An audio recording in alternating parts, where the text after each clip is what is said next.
Selamat datang di channel Miss Mistis. Peringatan, jangan menonton video ini sendirian. Anda bisa mensubscribe, like, dan share video ini agar bisa menontonnya kembali. Selamat menyaksikan.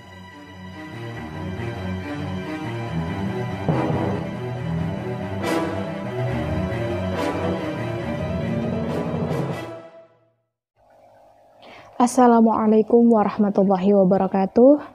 Berjumpa lagi di channel Miss Mistis. Dan sebelum cerita ini dimulai, pertama-tama Miss sekali lagi ingin mengucapkan terima kasih yang sebesar-besarnya kepada kalian yang sudah sepenuh hati mendukung channel ini.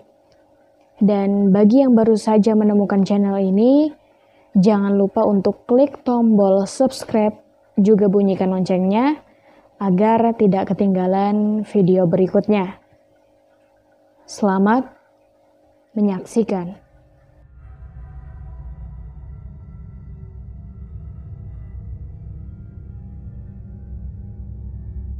Di video kali ini, Miss akan menceritakan kisah haru sekaligus menakutkan yang terjadi dan sempat menghebohkan banyak masyarakat, khususnya di Lampung pada awal tahun 2020. Cerita ini ditulis oleh Bang Wahyu melalui akun Twitternya @WahyuArianTN_ dengan narasumber seorang anak laki-laki yang baru saja memasuki usia remaja, sebut saja namanya Aib.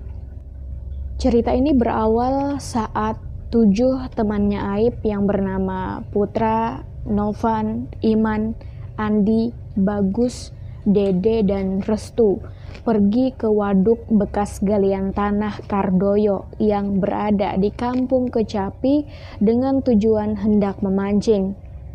Namun saat tiba di sana, Putra, Novan, dan Iman berubah pikiran. Selain memancing, mereka bertiga ternyata juga ingin berenang di sana. Mereka sempat mengajak 4 orang teman lainnya untuk ikut berenang.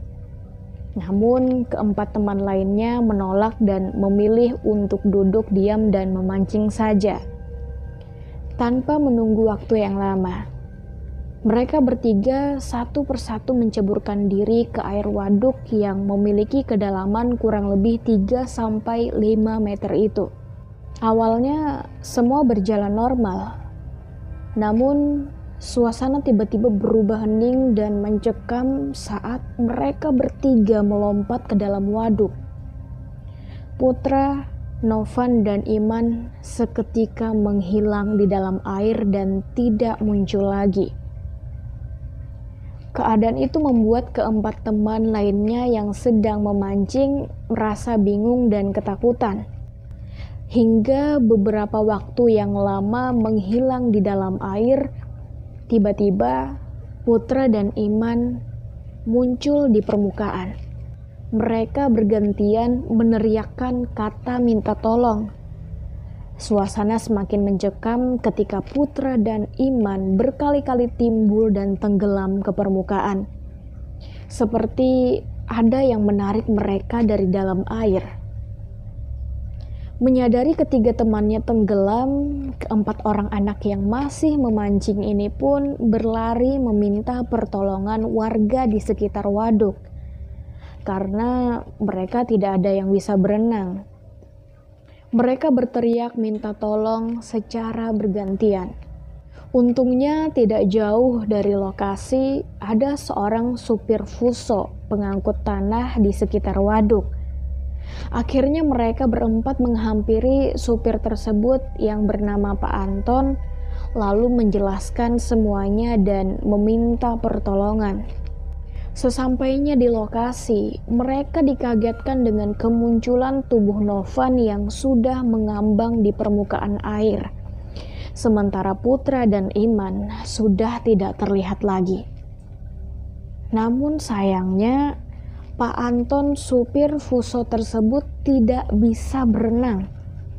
Jadi beliau tidak bisa menolong.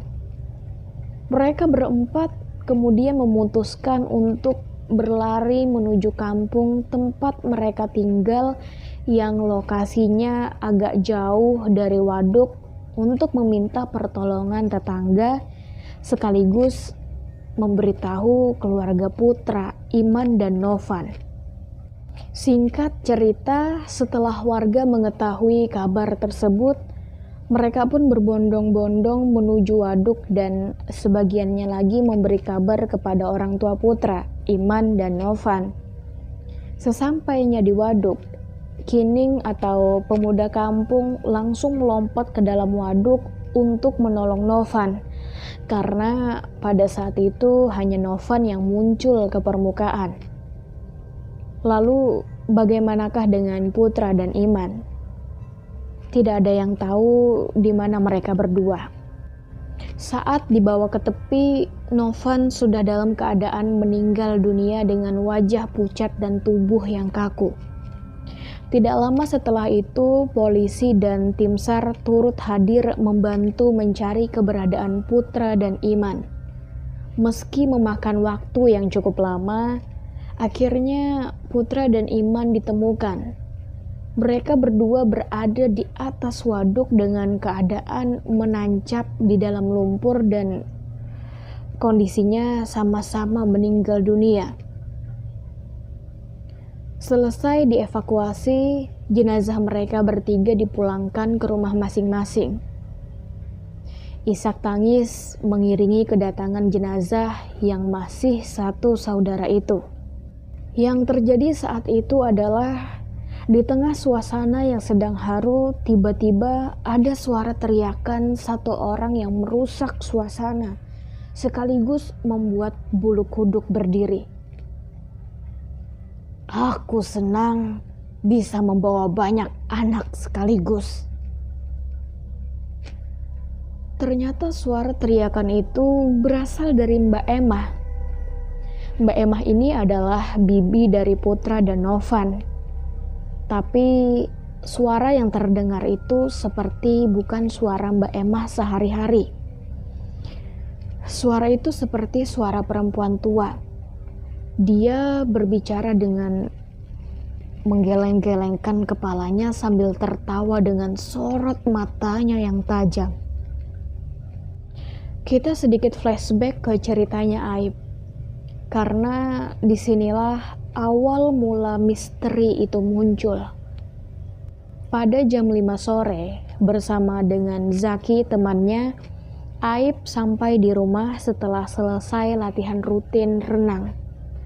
Saat ingin masuk rumah, Bi Amna, bibinya Aib, datang menghampiri mereka berdua menanyakan tentang kematian Putra. Saat itu, Aib tidak tahu tentang kabar tenggelamnya Putra. Bi Amna pun menjelaskan bahwa Putra, Iman, dan Novan tenggelam saat memancing dan ketiganya meninggal dunia. Kabar itu bahkan tersiar cepat hingga di berita online. Saat sudah menghampiri waktu maghrib, Zaki, temannya Aib, mohon izin untuk pulang dan diantar Aib hingga di depan rumah. Di ujung jalan, Aib melihat motor ayahnya membonceng 3 orang. Di depan ada Wati, sepupunya Aib. Di belakang ada ibunya Aib dan satu lagi anak laki-laki yang Aib sendiri tidak jelas melihatnya. Namun saat sesampainya di depan rumah, Aib hanya mendapati ayah, ibu, dan Wati saja. Lalu siapakah anak laki-laki yang dilihat Aib?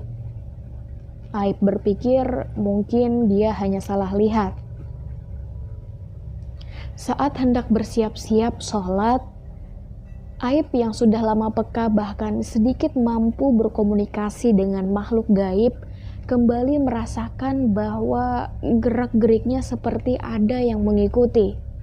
Dan benar saja, ada sesosok anak laki-laki yang mengawasinya. Hingga saat Aib memulai sholat, dia masih merasakan keberadaan sosok itu. Aib yang terus berusaha menjaga diri akhirnya tumbang dan tubuhnya kerasukan.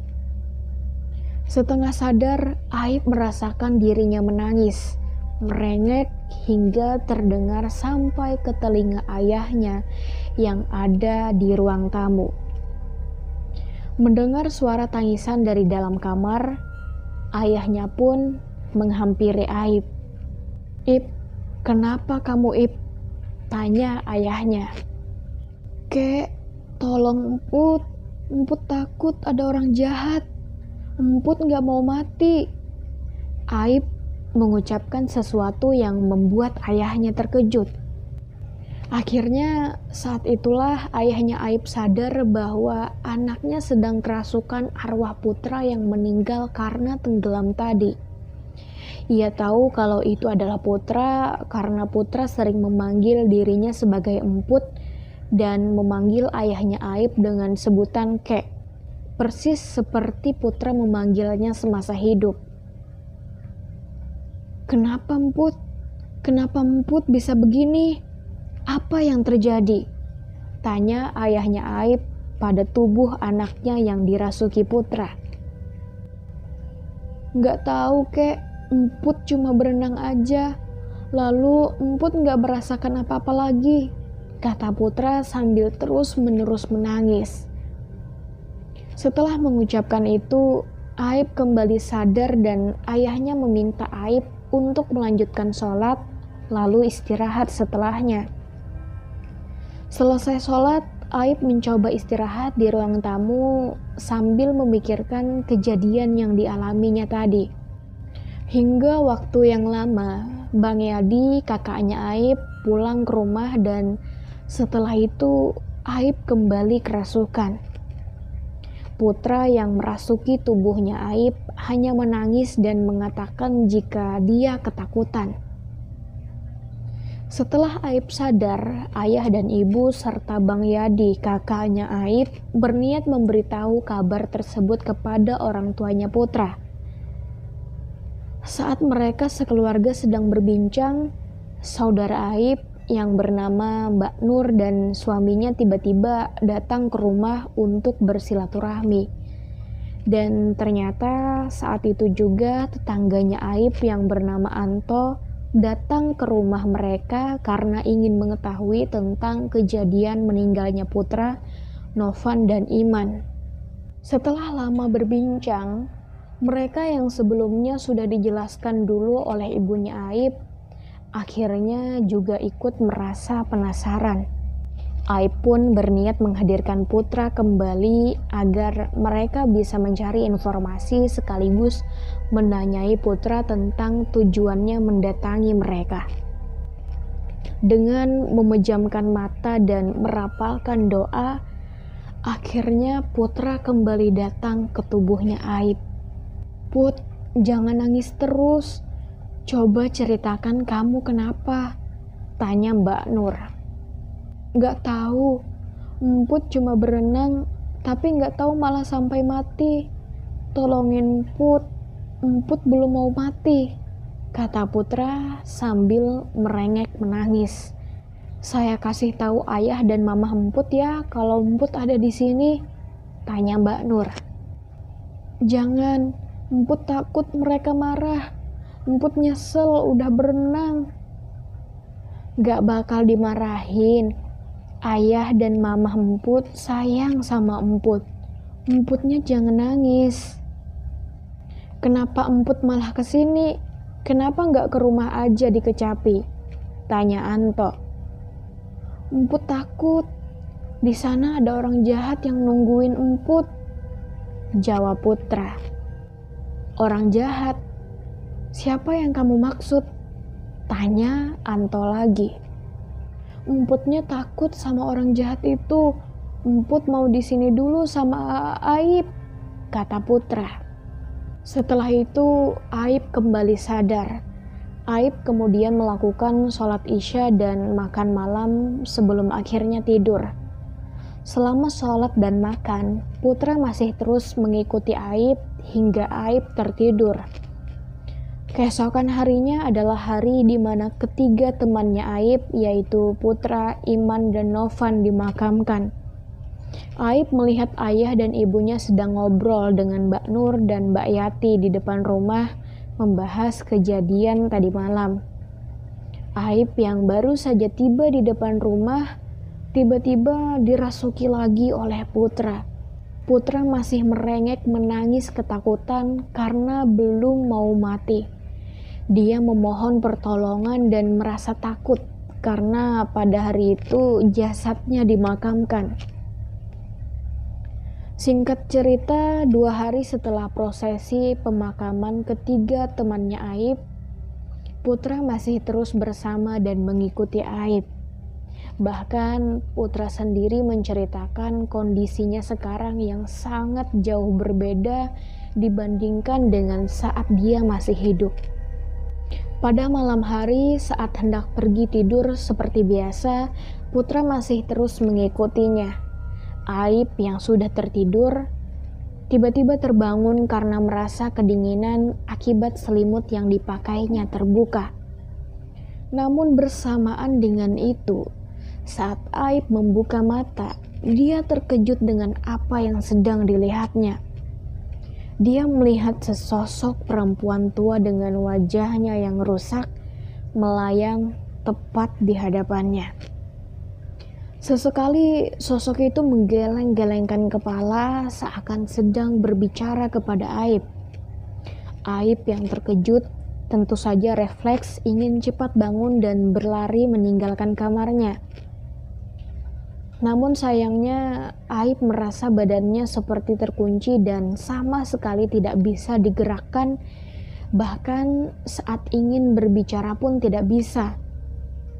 Namun Aib terus berusaha untuk merapalkan doa hingga akhirnya sosok tersebut menghilang. Aib melihat Putra sembunyi di balik lemari karena melihat perempuan tua tersebut. "Itu salah satu orang jahatnya, A," kata Putra kepada Aib. Mistis akan kembali lagi di cerita selanjutnya. Jangan lupa untuk tinggalkan jejak dengan mensubscribe, like, dan share video ini. Terima kasih.